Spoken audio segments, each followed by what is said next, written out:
welcome. And I'm so excited. Raul, you have waited so long for this moment, but your book has finally come out. Skunk Alpha came out on June 27th, capturing Skunk Alpha, correct me. But we are also celebrating today is the 56th anniversary of the Skunk Alpha trawler capture, which I'm very excited to learn about and kind of dive in. Oh, yes, Red is holding up your book, Raul. So, Raul, tell us who you have joining you this evening. Well, thank you for having us, Amy. On the lower left-hand side, as I'm looking at my screen, is Mr. Ed Bergen. He was our skipper, Lieutenant J.G.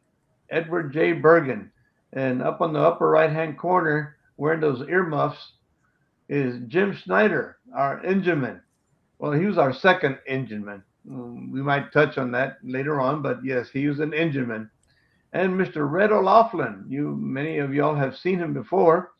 He's in the local area in Houston, but he happened to be, I learned, um, a functionary in the Operation Market Time aerial surveillance. And maybe Red can tell us just a little bit about what he did. But Red was on those airplanes, similar to the one that spotted the trawler that this book is about in sorts. So that's us. And I'm Raul Herrera, seaman, radioman, radarman, as designated by Mr. Bergen when we met in training. I was supposedly a draftsman striker. I joined the Navy to be a draftsman, and I told Mr. Bergen, but I'm a draftsman.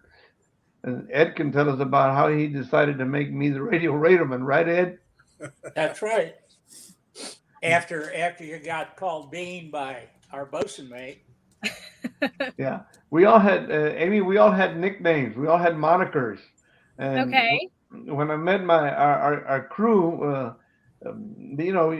all the class in Coronado got together, and the man up there leading the session called out names, and he said, "Okay, you report to this man over here. You report to this one over there." They called my name out, and then they sent me to where Mr. Bergen was. He raised his hand. I went up there and saluted him and told him who I was, and he introduced me to our lead petty officer, second in command, a gruff old sailor by the name of Bobby Don Carver. Uh, Ed can describe. Ed, can you describe how both mate was? Well, the bosun mate was, I don't know, 6 years older than I was. He had a big handlebar mustache. He had anchors, chains on him, and he had bluebirds on his chest and naked women on his legs. And he was a real old time bosun mate, and just as gruff and pretty tough as they come. And yeah, I was embarrassed when he called. I'd never heard the word towards a Mexican before being called a bean. And when Bean showed up, the bosun mate looked at him and he said, I'm Raul Herrera, draftsman striker. And bosun mate looked at him and said, no, you're not. You're Bean. And he's been Bean ever since then. And it worked to his benefit, I think. Everybody knows who Bean is. Well, Ed, I was Bean before there was a Mr. Bean, right? That's right.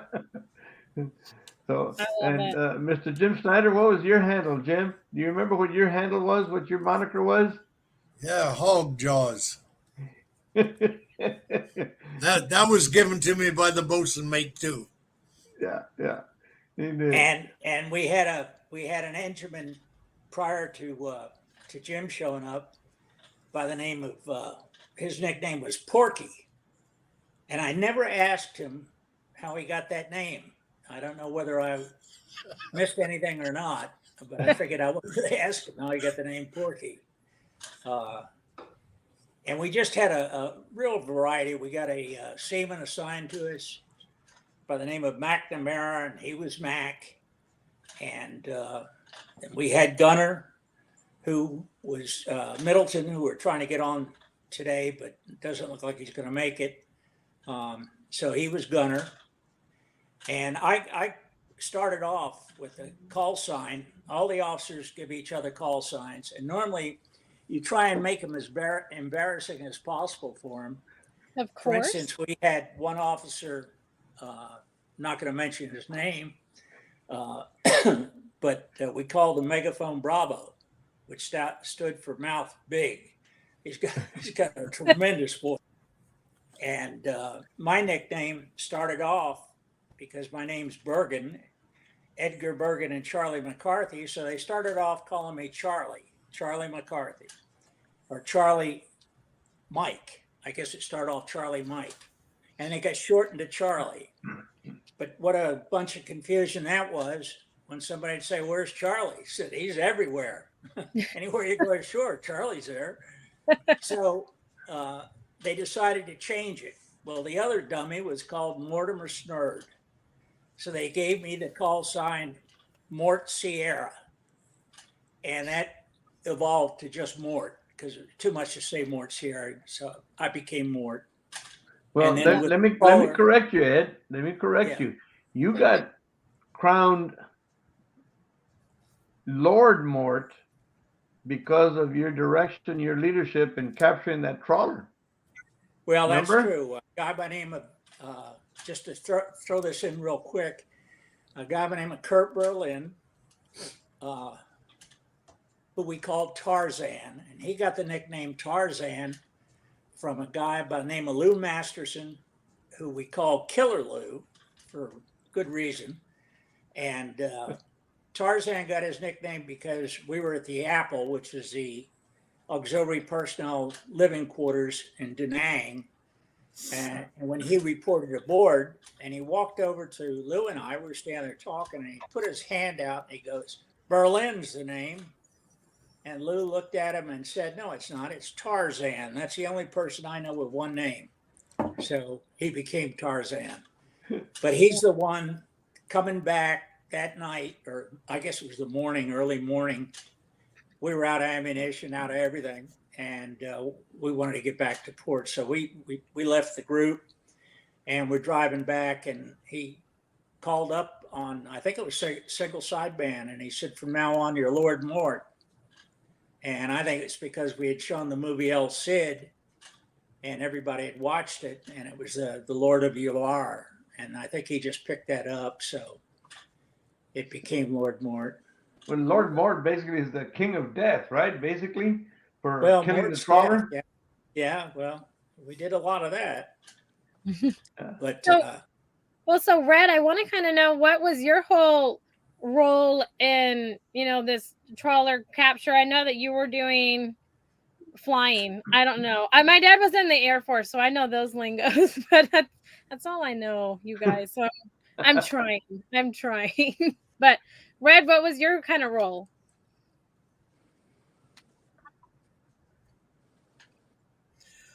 We were deployed overseas in Philippines, Vietnam, and Thailand.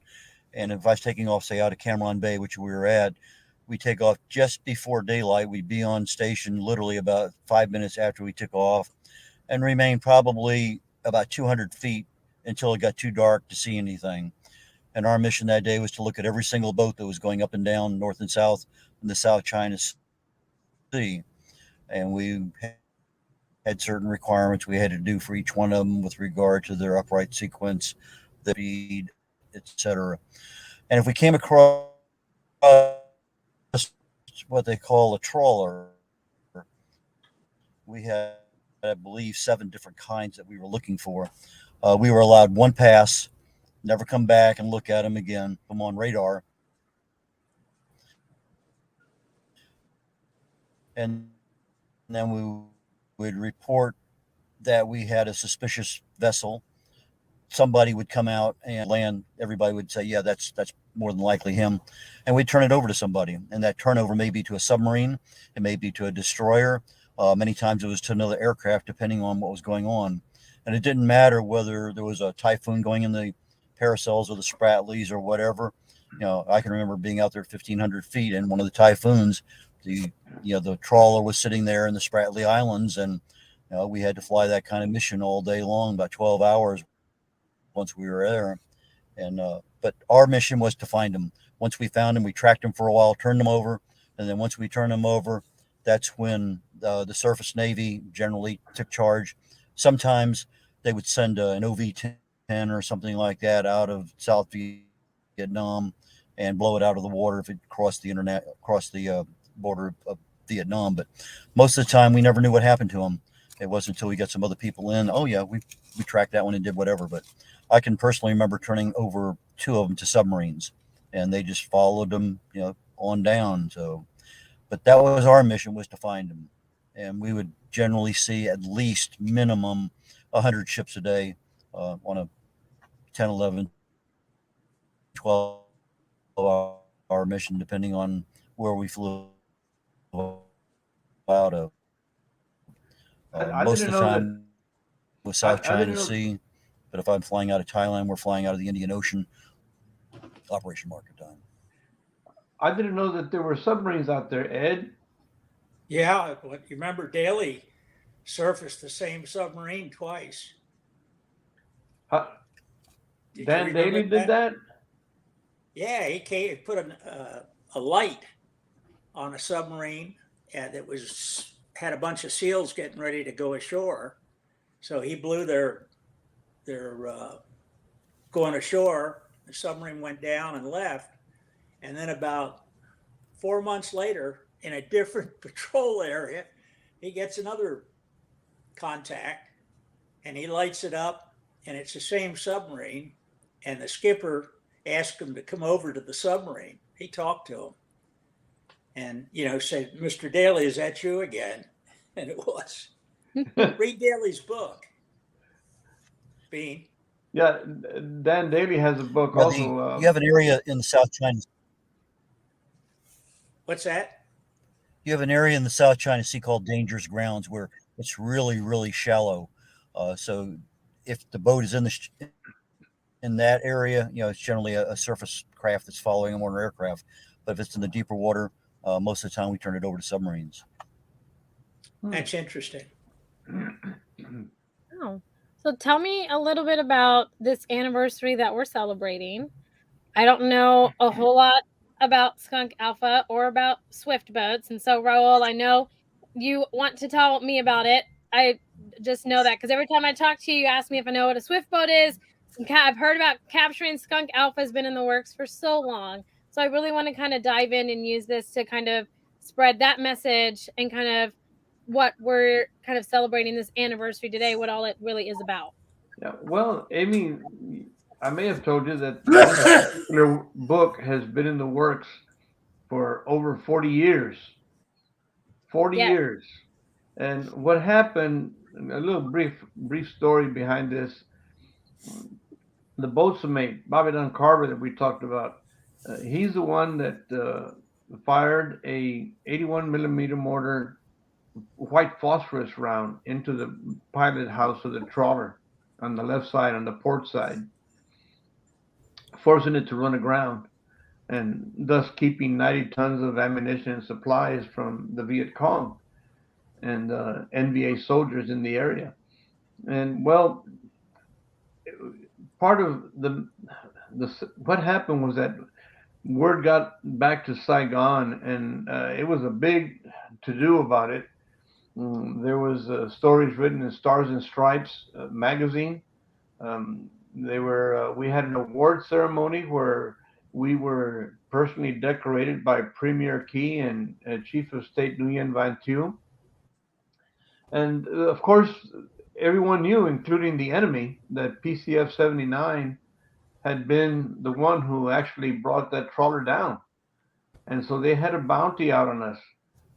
I don't recall, Ed, you shared that information with me. I don't know where that was determined that they had a bounty on us. But yeah, they were looking for us. And on December the 6th, we were running a psychological warfare mission just south of where we captured the trawler. And we got ambushed. In brief, we got ambushed by 3 positions on the beach. And Bobby Dunn Carver was killed. And so that was very traumatic for all of us. Very traumatic. My first chapter, called Spirit, talks about the event that I experienced the second night after we were back to port. And of course, what happened was that I thought I had put it behind me, and I came home. I didn't have a Purple Heart to put on my chest, and I was happy about that because I didn't have any intention of getting wounded, and I didn't. Thank goodness. I thought I was okay, and I felt bad about the soldiers that I'd see on the streets still wearing their camouflage or the greens and their boots and their boonie hats and long hair and all scraggly. I said, what's up with these guys, man? They're veterans. I guess they must have faced a lot more than I did, while in Vietnam. And what had happened is that I started having haunting episodes of Bobby Dunn Carver. I mean, they were really serious haunting episodes that just bothered me for years until one of our swift boat veteran friends he approached me and said that I was dealing with severe PTSD, and I didn't realize that. I mean, because denial does that to you. Yeah. You just don't. No, I'm fine. I'm fine. I was working for an engineering company. I had a family, 2 girls already, and so I thought I was doing great. Professional. But eventually they just got worse and worse. And one day I had the epiphany, the thought idea came to me that maybe Carver wants me to write this book to share our story, to share his story of how he prevented 90 tons of ammunition to reaching enemy hands with the crew. Mr. Bergen brought us within 75 yards of that enemy ship, allowing Carver to pop that mortar right into that pilot house, forcing it to ground. And so that's where it started. The book started about 40 some years ago. The episode here that we're celebrating today is tomorrow is July the 15th. The missions that Red flew on up in the sky, the aerial surveillance, similar to what Red was on, they spotted this trawler on July the 11th, and they went down, checked it, and the trawler went out to the Paracel Islands, I guess few hundred miles away from the coast, and it started coming back in, and it made the final approach on late in the evening of the 14th of July, and the action when we got permission, the operational commander of that You hold his head. Bob Middleton. Glad to Yeah. see you, Bob. All right, looking good, very good, Bob. What, didn't it look good before? Yeah. Yeah, Jim will tell you that you always look good, right, Jim? That's right. You always look good, Bob. You been sick? So I ought to get my anyway, headphones like Jim got. he's got earmuffs. His ears are cold, Bob. His ears are cold. He's got earmuffs. But anyway, back to the story. So that trawler was coming in, and we were given permission. Mr. Bergen. Oh, I'll never forget Ed. Amy. I've got the actual recording of the communications between all the ships that were involved: the USS Wilhoit, the USS Gallup, the Coast Guard cutter, the Point Orient, and our vessel, and other vessels as well, and the helicopters involved in the operation. I've got the actual recording. It's got all our dialogue, and I get chills every time, Ed.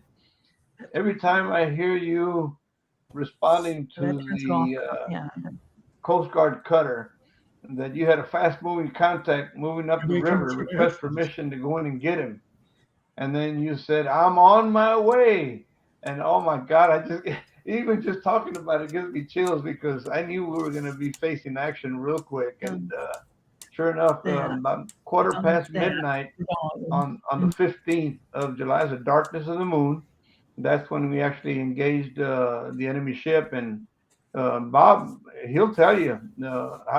Bob, you remember the view of the enemy rounds coming towards us? Can you hear us, You Bob? talk to me? Yes. How was the view up on the gun? Amy, Bob Middleton was in the gun tub behind twin 50 caliber machine guns. Wow. I'm telling you, I feel like I'm here with royalty, you know? I mean, you guys went and put your lives on the line, and, you know, especially during the Vietnam War, and I don't feel like veterans, my dad being one, don't really get a whole lot of credit or thanks. So, you know, you guys just went out there and did it and faced all kinds of things. So for me, I know I seem really quiet, but just to hear the brotherhood that you guys have and the nicknames that you guys had for each other and kind of the story and, you know, this whole book kind of coming together in the 40 years. I thought it was 20 years. So it's only been 20 years since I've been I've been around. So it's, you know, one of those things, but Phones ain't working. you guys are just amazing. And honestly, you guys are heroes that should be thanked a I can lot hear more. better from here. All of you guys for what all you guys did and for your service and really putting your lives on the line now. But even now, kind of, Raul, when you mentioned, you know, you had severe PTSD and kind of writing this book, which was therapeutic, you know, even now kind of reliving those, and like you said, the recordings give you goosebumps. You know, it's something that is just, I don't think we could ever thank any of you guys enough for everything that you guys did. So I'm just honored. I'm here with royalty. So I think that, well, we ought to describe these boats first. yes. We're talking about them, and people really don't picture them, but they were built by Stuart Seacraft in Louisiana, and they were originally crew boats to take the crews out to the oil rigs. They had a Okay. little stubby bow on them. They were 50 feet long. They were armed with twin 50s that gunner sat in the gun tub, and a piggyback 50 on top of an 81 millimeter mortar that not only could you drop fire it, but it had a cocking handle on it and a sight, and you could load it with either illumination round, high explosive, or a Willie Peter round. And you could fire it, trigger fire it. And boats had gotten pretty accurate with it. We had had plenty of practice sessions. And Jim, tell us a little bit about your engines. Well, the boats were equipped with two 12V cylinder GM diesels, and they had props. Some of those smaller boats had jacuzzi pump. They didn't have props. They went a lot shallower water than we did. But we had a generator on there that produced all of the electricity for our radio, our radar, and my job was to maintain those engines and make sure they stayed running. And there were times, like during the run on the beach when we were ambushed, that the engines died. And that's not what you want to happen. No. Oh my gosh. But no. We got them going fairly quick, I thought. But it seems like forever when you're under fire. Well, another thing about the boats is there was no armor. 1/4-inch aluminum was what we had, and even a 30 caliber round could come in at one end of the boat and go all the way to the other end. The only thing that would stop it is if it hit the engine. So there was no place to hide. Once you were taken under fire, you were there. Hi, Red. You Red. So is it like the boat that's on the cover of your book, Raul? Oh, you shifted. The one that's on the cover is the trawler that we captured. And we were 50 feet long. That ship was 120 feet long. So she was 20 feet longer than twice our size. Yeah. And we were in extremely shallow water, a lot of rocks, reefs, and at night with no real good light and not being able to see anything on the radar. We were very fortunate we didn't run aground, that, you know, that we did get her and she ran aground. Wow.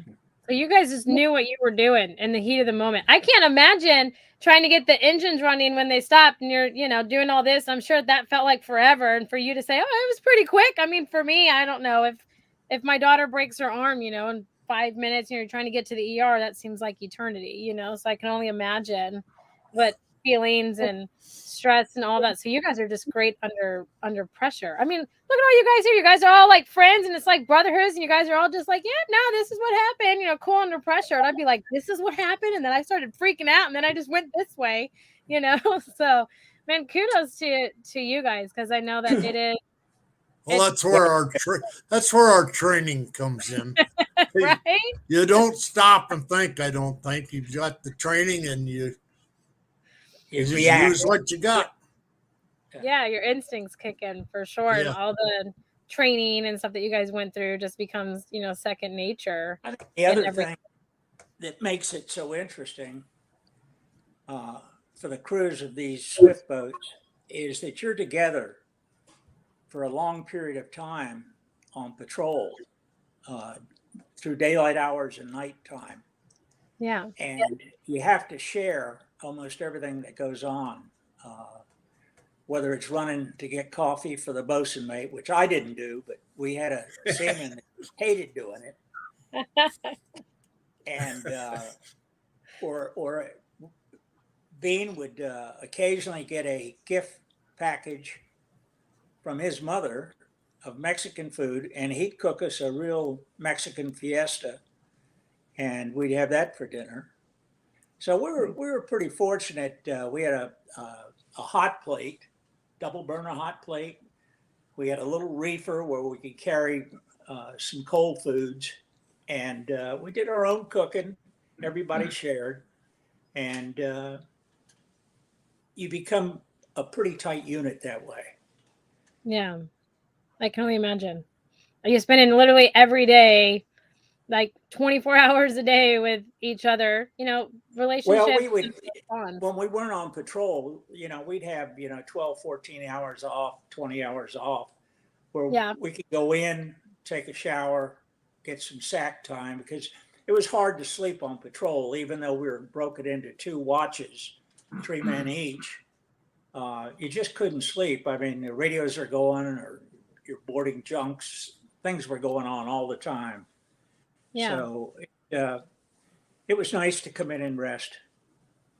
Oh, I'm sure.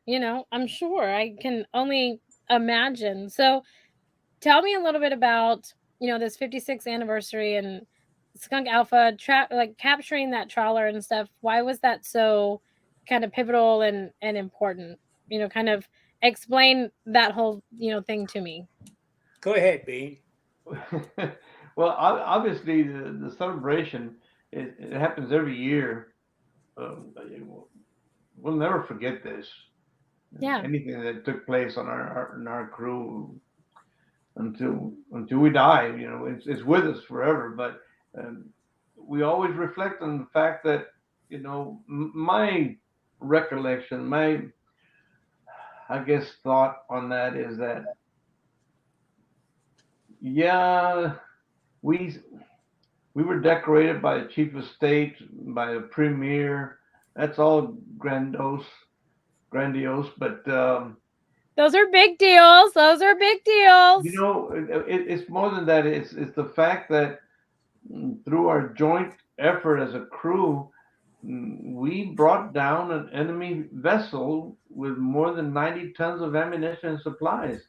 Imagine how many U.S. soldiers were saved. Lives were saved, because of that. Speed. Yeah, 90 tons plus of ammunition, rockets, mortars, rifles. If you go to my website, skunkalpha.com, I've got a gallery of photographs that have all these pictures on there. So it's a momentous occasion that I'll never forget. I'll never forget the machine gun fire. Bob, how was the view up from the gun tub when you were going after that trawler and silencing those machine guns? On the trawler? Yeah, how was that? Well, it was dark, so all I could do was follow the wake. You were following the wake going in? Yeah, I was following the wake of the trawler, and that's when I started shooting at it. Other than that, Until, I couldn't see it. I could see the silhouette every so often. That's about it. But I didn't really see the trawler. yeah, until it got lit up with the illumination rounds. And of course, Until you blew the thing up, yeah, then I seen it real good. yeah, and Those when loom the bullets rounds started came a coming lot towards later. us, when the rounds started coming towards us, Bob, Yeah. so then you had a good target to hit. Well, yeah, when the round started coming towards us, yeah, then I knew where everything was at that point. But before that, I didn't know where I was even shooting at until I just followed the wake in, and that was it. And then I seen it hitting the trawler, like you can see that, like where they blew up on the trawler, breaking it apart. But that's about it. Wow. So you guys saved like thousands of lives that day by capturing the 90 tons of ammunition when you captured that trawler. Is that fair to say? Yeah, that ammunition was going to the 48th Main Force VC Battalion that was based at Muipatanka Peninsula in Quang Ngai Province. And they had fought the Japanese, they had fought the French, and now they were fighting us. And the area was called Pinkville. And My Lai was there. And it's unfortunate that we had a war crime committed at My Lai by an Army captain. A lot of people were killed, and it made all the press. But it was a bad area, and we stopped one time. Tarzan had called us and said, "Did we have any butter?"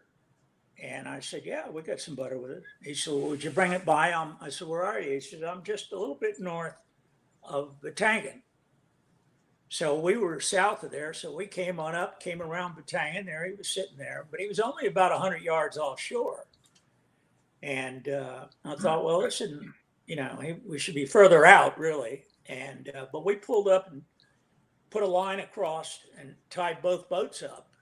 And he got the butter, and we were both standing on the fantail, and you could hear the bullets go over the boom, zing, zing, zing, zing, but you couldn't see where they were shooting from. Yeah. And I remember just yelling, "Cut the line or do something. Let's get underway." We moved out of there. So you didn't want to go close to Batangan or too close. You never knew when the VC would be shooting at you. And those are the same guys that, Bean, you tell the story about X-Ray 16. It's your book about the 48th attacking and why they attacked it. Yeah, well, that happened, Amy, after we captured the trawler and all the award ceremony was over and everything.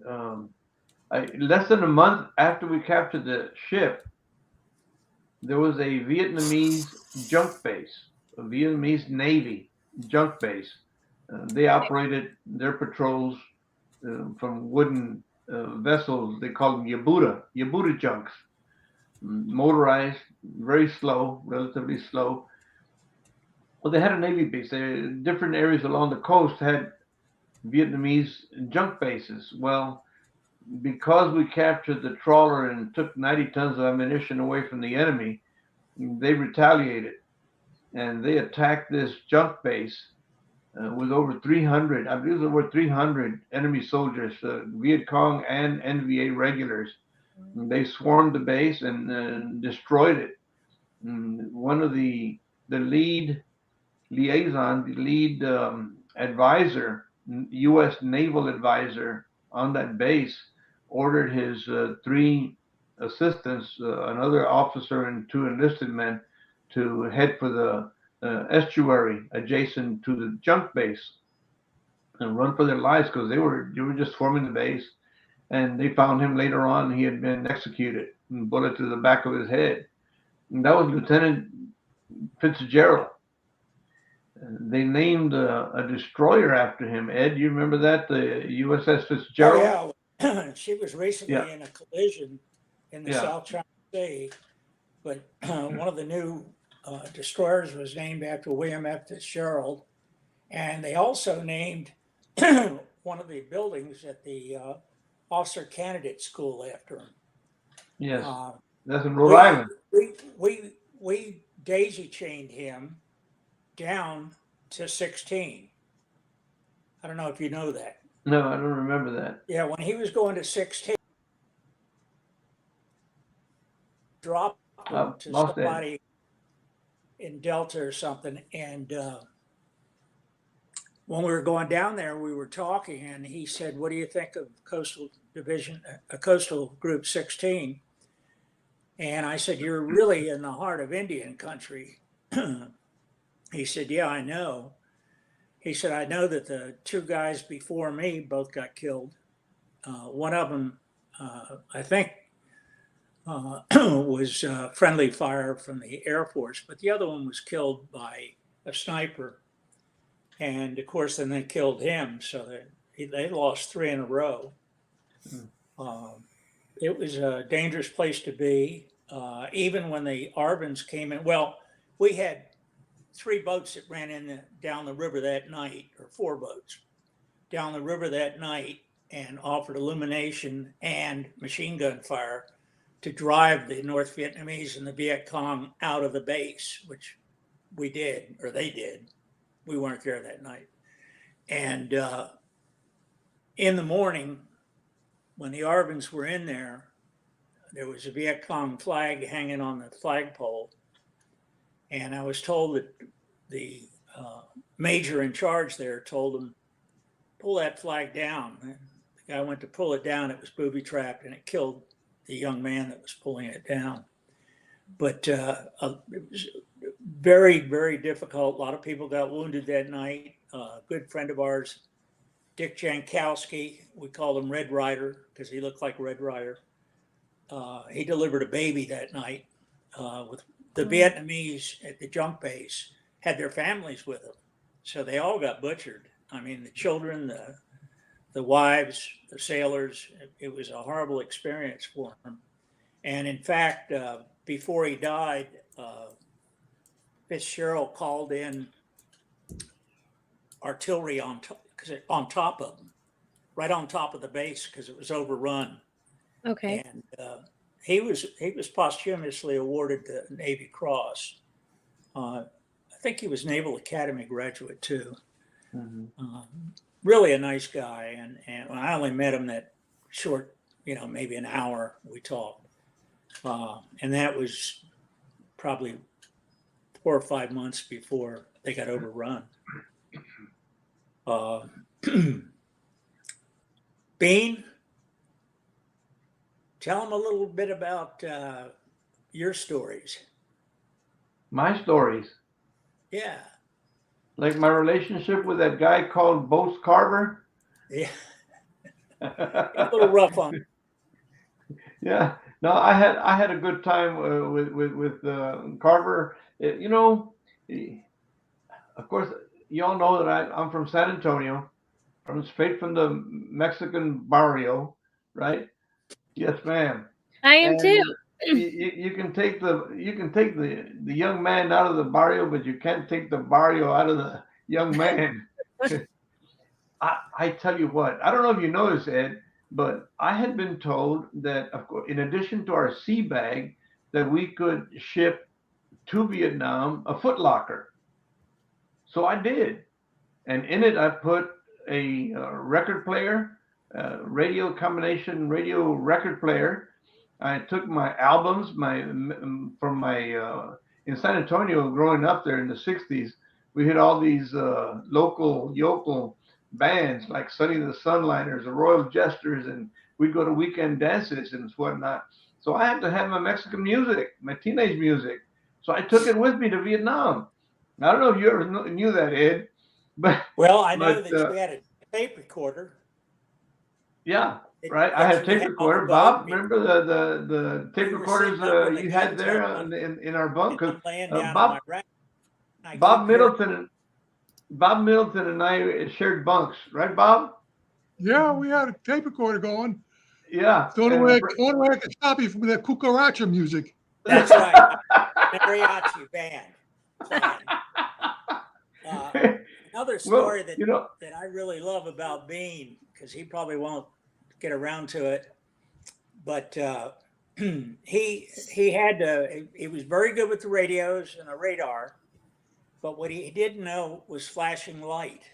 And this is when you see the blinking light from different ships. And typically it's to challenge a darkened ship. They'll challenge them with a Dida Alpha Alpha, which in the signal book means, who are you? Then you have to come back and tell them who you are or tell them what the code is that night. So it was embarrassing that I don't read flashing light, and none of us read flashing light. But I said, Bean, you're our radioman and signalman. I said, you're going to have to learn flashing light. Now, he didn't particularly like that, but bosun mate stayed after him to learn flashing light. And I don't know what happened. Let me interrupt you. Remember, there was a story behind that flashing light. We had a little square. I wish I had it around, but you could squeeze it and it would show the white like this. That would be result of the flashing light.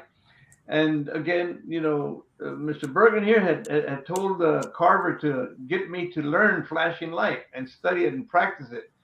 Well, of course, I'm practicing flashing light inside the cabin of the swift boat when we're in port. Well, we're in port. We're off duty. So I've got my music going, my Mexican music playing and whatnot, and I'm practicing my flashing light. But when Boats Carver, their old salty sailor, beer-bellied salty sailor, comes on board the swift boat, all he hears is my Mexican music. And he starts leaning into me with all sorts of slanderous words. And he told me that I had disobeyed orders, and I kept showing him the flashing light. I'm practicing. Look, and he was just so upset that I was listening to my Mexican music. And he put me down in what's called the lazarette, into the guts underneath the deck of the swift boat to clean it. And that's where all the JP5 fuel is. And I came out looking like a wet rat. Oh, also, under the heat of the day, these boats are painted dark gray or black, and they're all metal. And you're down in the lazarette. It's hot down in there. And I was up in my quarters up on the hill, and I had just taken a shower, I guess. Next thing I know, there's somebody comes in and tells me, hey, one of your men wants to talk to you. I said, okay. So I went out, and Bean's standing there, and he's got grease all over him and nasty looking and tears rolling down his cheek. And I said, Bean, what in the world happened? That damn bosun mate, he put me down and locked me in the lazarette. I said, why? He said, because I'm not learning flashing light. I said, he said, you got to talk to him. I said, I'll talk to him. So that was just part of the little things that happened. Something else we ought to talk about is we're pretty relaxed on the boats. Most of the time, I wore desert boots and khaki shorts mostly. Sometimes I did wear cut off corduroy shorts. Seldom did I wear a shirt. And most of us were that way. Seldom did anybody wear bell bottom dungarees or chambray shirts or white Dixie hats. I never wore a hat at all. Oh yeah, I did. A little while I wore a forage hat every once in a while when it was real hot. So we were pretty relaxed out there. And most of the time, everybody just had a real good suntan. And of course, there's no shower on the Swift. So if we hit heavy seas, everybody got drenched with salt water. And then you just had to suffer through it that day and that night until you got back and got a shower. Gunnar, what do you got to say? About what? Not anything. I don't know. I can't even remember half of the stuff we did there until Raul started bringing up in his book, and it started coming back to me little by little. Good. But other than that, I forgot all that. You did? Well, a little anecdote that I don't know if you guys remember or not, but first run we made on the trawler, the boatswain missed. I don't know where it went because I was driving. Where'd it go? Did anybody see it? The water. Hit the in front of the trawler? Yeah, the skipper on the Point Orient said I got that tape recording, you know, and he said, oh, he shot that one low, so it went in the water. Okay. Yeah. Well, we came back around, went behind the trawler, and then came in to run one more time. And I had told them to load Willie Peters so that we could get the trawler lit up and burning, so we'd always have a point to fire at. And as we came down her side, Gunner was firing away, and they loaded the Willie Peter. And I know that we were right when we got alongside the trawler. I stopped the boat, actually stopped it for him to fire. And when he fired, then I hit the engines again. But what happened to Snyder? I don't know. He's still here. We just lost the video. I don't know. You lost your pick. So anyway, it was lots of exciting times there. We spent sometimes, not much, but some time in the river. Bean, why don't you tell a story about Font the Fox? When we got hit in the side of the, well, again, we were doing another psychological warfare mission. And I know we had speakers blasting because he was blasting whatever he was telling the enemy over the microphone and loudspeakers. And we had gone up the the Skunk, the river north of just south of Da Nang, and I think there was 2 or 3 boats, right, Ed? We were about 2 or 3 boats. No, just two. 2 of us. Dobie, not Dobie. Baby Huey was on one boat. Maybe there was 2 boats, 3 boats. Well, I remember because we got hit on the starboard side. We had already gone up the river, blasting that message in Vietnamese, a Chu Hoi message, and then on our way back out is when we got hit on the side of the cabin, and I was standing right at the foot entrance to the pilot house when the round hit. And I turned back, and all I could see was a huge cloud of white smoke. And I thought it was a recoilless round that had hit our side of the boat. He yelled recoilless. Yeah, I yelled recoilless. And Gunner, you remember starting to shoot right towards the beach.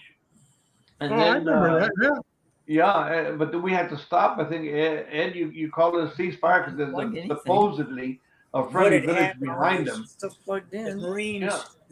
The Marines had done an amphibious landing on the beach at the mouth of the Kua Dai, and they were going to sweep in. And we were sent back there to catch anybody that came across the river, and also to do psyops to see if we could get somebody to surrender. Right. And so it was 3 boats, and we went down the San Kua Dai until we couldn't go any further. So we turned around and we were coming back, and we had a Vietnamese petty officer. His name was Nguyen Van Font. Mm-hmm. We called him the Fox, Font the Fox. And when the round came through and Bean yelled recoilless, I think all of us, our hearts stopped, thinking we're going to lose the boat. And Gunner opened fire with the 50s, and then the after 50, I guess, started up, and Bean started. Font started really chatting, yelling and screaming in Vietnamese, and he was saying bad things about Ho Chi Minh's mother. Can you hear him now? I asked him what he was saying. He explained it to me. I said, "Don't do that. It's just going to get mad at us." But Ed, when that round hit, Ed, and I thought it was a recoilless round. All I remember is seeing that cloud of smoke, and then I looked down because the liaison officer was kind of laid back up against, and he was covering his face. I said, "Oh my God, his face is gonna be gone." You know, the round exploded and messed up his face. What it was just one single round, small armed round that hit right where our coffee mugs were hanging underneath the cupboard, and it was a milk. What do you call those coffee mugs? Milk Milk. glass. Yeah, that white milk glass, and the round just exploded and burst all those coffee cups, including the favorite coffee cup that Carver had. Mm. And so that's what I remember about that event. But Yeah, well, the funny thing about that was that the jungle was only maybe 200 yards deep there, and then it went to the beach. The Marines were coming across the beach. We were firing with the 50s. Gunner had already taken a bunch of shrubbery down and trees with the 50s, cutting them down. And I get a call telling us to cease firing. It's the Marines. They said the bullets were coming through, bouncing, coming through, and going over their head there on the beach. Wow. So fortunately, we didn't hit them. I don't know if I think we got I think they told us later that we got several BC. I don't think, we didn't see any. I didn't see any. Maybe somebody saw some. But So how long we were had you to stay, there? we stayed in there that night. Remember that? Bean? I don't remember that incident, Ed. Like spent the night Bob, in there. some things I just don't remember. I don't recall. Yeah. We spent the night Where were in we there. at? Was that up by the DMZ? What's that? Was that by the DMZ? No, What are you no. talking This about? is down. This is halfway between Penang and Chulai. I don't remember it at all. Yeah. I don't. Well, no, it wasn't that night. It was another night. Farrell was our commanding officer, our Commodore. We were told that we were going to go up to the Sangpua Dai and we were going to block because they were going to be moving Vietnamese across the river to the junk base. And so our fathometer was not working. Mm-hmm. And I told them, I said, I can't go in there without a fathometer. So they gave me one off another boat, and we went up there, and we threw concussion grenades out. I remember a snake dropped out of a tree into the river, swimming towards the boat, and everybody started shooting at it. I don't know if they hit it or not. They fired a lot at it, and the next morning, we were sitting across from the junk base, and a guy in black shirt, black pants, dressed just like a VC, comes walking up, and he's got 3 or 4 Nungs with him. And Nungs were mercenaries that the Americans hired, the Chinese Nungs. And his name was Dutch. I think he was CIA. And all we did was we gave him a ride across the river with his man. At first, I didn't want to come on board with weapons. But then I relented when I called the junk base to come over, so we did. And I'm wondering now, I'm starting to wonder if you guys don't remember that. I wonder if I was on another boat. Too foggy for me to remember. There's a lot of things that happened, Amy, that we just don't remember. Well, that's what I was going to ask. How long were you guys over there? Like, stationed over there? How many months or whatever were you guys over there before you came back? I was there for the full 12 months. Me and Bob Middleton, okay. Right, Gunner? We were there for 12 months. I left. Ed, I think you left in February, right? Yeah, I left in February. I was already a civilian when I was flying home. What had happened was when I got my orders, I think we were still at sea. I was on a destroyer.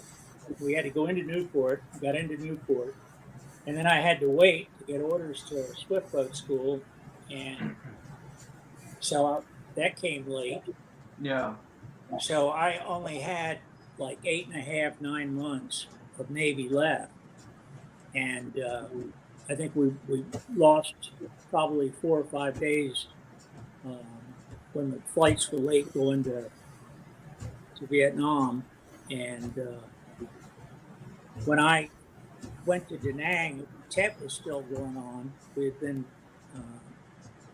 rockets and mortared at Chulai, and I'd been daisy chained up to Da Nang, and I had to wait 2 or 3 days there until they got the airfield opened up. And by that time, I was basically a civilian. My time was up, and I kept reminding them that, hey, I'm not supposed to be here. So finally, I got out to the flight line. Ed, Came home. did you know that Jim was wounded? I didn't even know. Jim never said a word to me about it. I didn't know that either. Jim, tell us about that. How'd you get wounded, and where were you? Well, after He was after in we Thailand. lost, what's that? He was in Thailand. No. After Carver was killed, my crew had been split up before that. And I was a fill-in for enginemen that were going on R&R or had been wounded or whatever. So I bounced around to several crews, and I was sent to Way to fill in for the engineman that was up there. I can't tell you the number of the boat, but I was sent up there to fill in for him while he was off somewhere. That was during Tet at Way, and there was a lot of stuff going on up there. And Well, all of Way was overrun. Way was what? Overrun. Yes. The NBA were all over Way. Yeah, it was full of them. And the Citadel, the Marines were taking losing men to snipers out of the Citadel. The orders came from Washington, I guess, that they were not to put any high explosives into those historic buildings. And the Citadel was one of them. So we took some Marines over at night and beached and dropped them off. And as we were getting ready to back out, we took fire from just about every direction except the river behind us. And I was shot in the hip and went down. I went down on the boat, but I don't remember a whole lot after that other than being flown to Phu to a field hospital. And then they took me down to Da Nang from there. And I don't remember much. They had me pretty doped up at Phu, and so I don't remember a whole lot of what went on up there. Yeah, the Citadel was the ancient capital of the Vietnam Empire. Yes. And it was very historic, and they certainly didn't want to lose it, but they lost a hell of a lot of Marines there. Yeah. Yeah, no, go ahead. I say you're fortunate to have survived. Yeah, they lost a lot of Marines up there. The Swift boat, I don't know if anybody else was hit. I don't have a clue. I don't know any of the names of any of them. One of them I know was Rob. He was the gunner's mate. And that's the only name I even know. I wonder, did the Marines get back on board, or did they stay on that side? I couldn't tell you.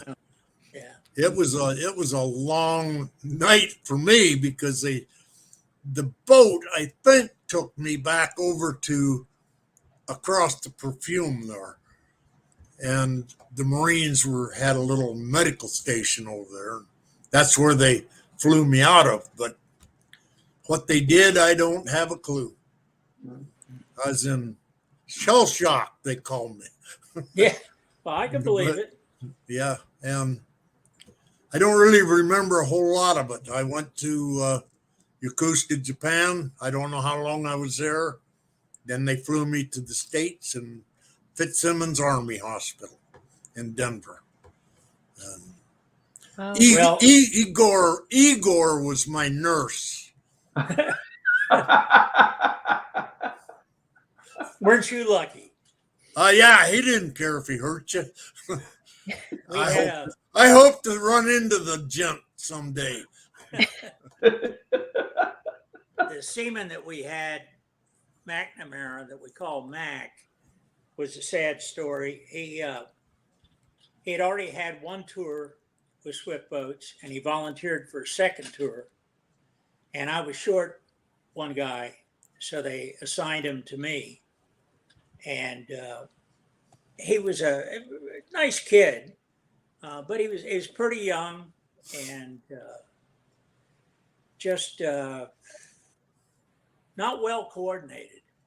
He would trip a lot or fall. Okay. And he got on the wrong side of the bosun mate, like I guess it wasn't hard to do. And he wound up, the bosun mate, his coffee cup, Bean says, looked like mud inside. He never washed it, never had it washed. Nobody washed it. Nobody touched it except whoever brought him coffee. So he had told McNamara, go get me some coffee or make some coffee. I guess he wanted him to make coffee, right? And McNamara said, no, it's too rough. You know, no, I want my coffee. Make the coffee. So what's wrong? You stupid or something? Well, McNamara, when he said that, ran right out the door. Now, he'd been with us on the trawler. He did a good job. He had been carrying ammunition up to the gunner and ammunition back to the other guns on the back. And in fact, he had fallen into the well that the ammunition was in and hurt his leg. But he didn't complain or anything. And anyway, I guess he called him stupid. And that triggered something in Mac. And Mac went running right straight out and over the side and started swimming towards Mui Batangan. And I had no idea. I didn't know what was going on, whether it was man overboard, what happened. And somebody told me, he said, well, he just went on his own. So we turned the boat around and he's swimming towards shore. I said, where are you going? He said, I'm going ashore with the Viet Cong. I said, you don't want to go there. They're going to skin you alive. And told him to get back on the boat. He said he wasn't going to get back on the boat. Well, we have a boat hook that is a wooden shaft, probably, I'm going to guess about 8 or 9 feet long. And it's got a huge hook, not sharp, but a huge hook on it with a brass. It's out of brass. It's very heavy. And I told him, I said, Mac, you're going to have to get back on the boat or I'm going to hit you with this boat hook and then we're going to pull you back up on the boat. So he finally got on the boat. And I know that everybody was really upset because we were going to be out there the rest of the night. And bosun mate wanted me to shackle him to the mortar back there. I said, no, I'm not going to do that. So I sat up there on top of the gun tub with him. The next morning, we go back to Chulai, and I get the Jeep and I take him to the Army hospital and to the psychiatric ward. And he's acting perfectly normal now. We're talking. He's not the least bit mad or anything. And there's a Army psychiatrist, a captain, and he takes him under his wing. And I said, look, I've got to go out on patrol tomorrow. I said, but I'll be back on the next day and I'll be here to see him. I don't want him transferred out of here. Don't be sending him anywhere. Yeah. He promised me he wouldn't. So we went out on our patrol. We came back in. I got in the Jeep, went over to see Mac, and they had sent him to Japan, I think. And he spent a long time in a hospital there. And then they sent him to San Diego, and he spent some time in that hospital. Then he said, all of a sudden they said, okay, you're free to go. and he didn't know what to do, and he became homeless and stayed that way for many years. And all of us looked for him, tried to find him. Bean was looking everywhere. Gunner, Porky, me, and finally, it was funny. They came out with a directory of the boats, all the boat numbers, and the crews and the skippers.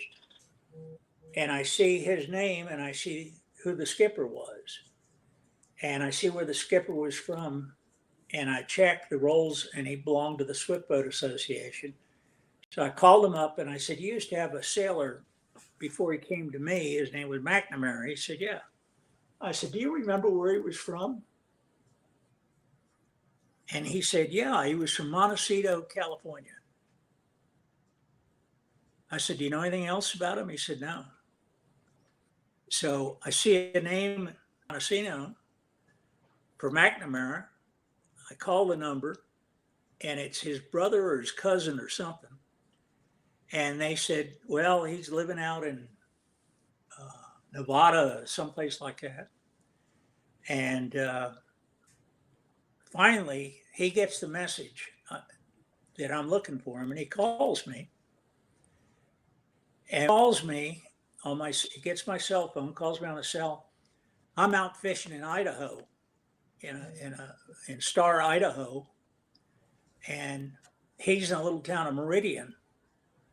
He's got a son there with a young child, and he's visiting him. And I said, "Hell, you're only 10 minutes away from me." I said, "Why don't I drive over and let's, get your son and your grandson, and we'll go have some barbecue or something." So we got together, and he was just as nice as he could be. He thanked me for, I wrote his mother a nice letter and told her that, he was a fine sailor and that he had been awarded a Vietnamese Cross of Gallantry by Premier Key, and that he had helped catch this trawler and probably saved thousands of lives in doing so. And he remembered that, and he thanked me very much for it. And he had met some woman, he married her, and I guess that stopped the homelessness. Oh no, he got married the first time and he had the boys. And then he got divorced, and the child support was so much. I think he told me he was clearing $40 at the post office. He was living in his car. And I said, "Well, where did you shower and all?" He said, "I would go under the bridge of the bayou. I'd have to wear shoes because there was always broken glass and metal out there. And I'd go in the bayou and wash." So he lived that way for years. And it was just one of the tragedies of war. Mm. Yeah. Amy, have we filled your head with a lot of stories? I could sit and listen to all of you guys all day and your stories and just your brotherhood. And I really love the nicknames because you guys still remember the nicknames and why you have them. And I love that. But I mean, I know like Vietnam vets, especially, but just veterans in general, you guys don't get thanked enough for everything that you guys did and what you sacrificed and everything like that. So honestly, doing this it's my honor to do this and to listen to your guys' stories and to help Raul with his book that came out on June 27th. So you guys go and get Raul's book, read the book. It's been 40 years in the making. But if you take nothing away from this conversation, the stories and the brotherhood that these men have is amazing. And the things that they have seen and gone through and witnessed is something that should be honored. So the next time that you see a veteran, it doesn't matter if it's a Vietnam vet or any veteran, make sure that you thank them for their service, because without them, we wouldn't have everything that we have today. So veterans are very near and dear to my heart. Like I said, my dad is a veteran. He was in the Air Force. So I understand a little bit of military life. I don't understand boats. I'm not going to lie. I don't understand boats and things on the boats. So this has been a learning experience for me. But I want to thank you guys for letting me sit in and listen to your guys' stories and kind of learn everything that you guys did and capturing, you know, Skunk Alpha and everything like that, because it's been very informative for me is probably a better word, but just I'm in Let me awe. tell you, Amy, I don't know if Raul's told you, but his book is selling very well, and he's ranked, I guess, in is it with Latin authors or something? Bean? Yeah, Amy surprised me, Ed. Right, Amy. When the book was launched on the 27th of June, she said that the book was in the top 100 in 3 categories. Right, Amy? Yeah, it was in the top 20 in 3 categories, and it was number, I want to say it made it up to number 3 or 4 in one of those categories. So it's amazing to kind of see, but just the impact in getting this story out there is what I love, and kind of listening to it. So Raul's book is doing wonderful. The story is definitely getting out there. So you guys go and check it. You can get it on Amazon. If you know Raul, you're friends with Raul, you can do it on there. I have it all circulating on all of my channels, but make sure that you go out and support Raul and his book and all of these men that were a part of capturing the trawler Skunk Alpha. So it's very near and dear to all of us. So it's been fun. Bean's got the movie rights, Amy. I know. I'm excited. 40, One day. 40 years ago, or 40 years ago, he had picked who everybody was going to be in the movie. Remember? Oh. Who was I? You were a kid from something about the fish or something. What's his name? I don't remember. I forget the name of the actor, but yeah, there was someone that at that time was. Bean had Brad Pitt was going to be him. Right. Well, Amy, thank you very much for having us, and it's been a great reunion seeing Bob Middleton, Ed Bergen, Jim Schneider, and of course we want to remember our other brothers that have passed, McNamara and Bobby Don Carver and Reinhardt Porky. But thank you for the opportunity, Amy. Really do appreciate that. We enjoyed. Appreciate it, Amy. Oh yeah, bro. Like I said, this is just been an honor. So thank you guys for being so open and, you know, dealing with me and not really knowing. And so I'm just excited. But until next time, you guys go and get Raul's book, Capturing Skunk Alpha. Share this video vast and far. But until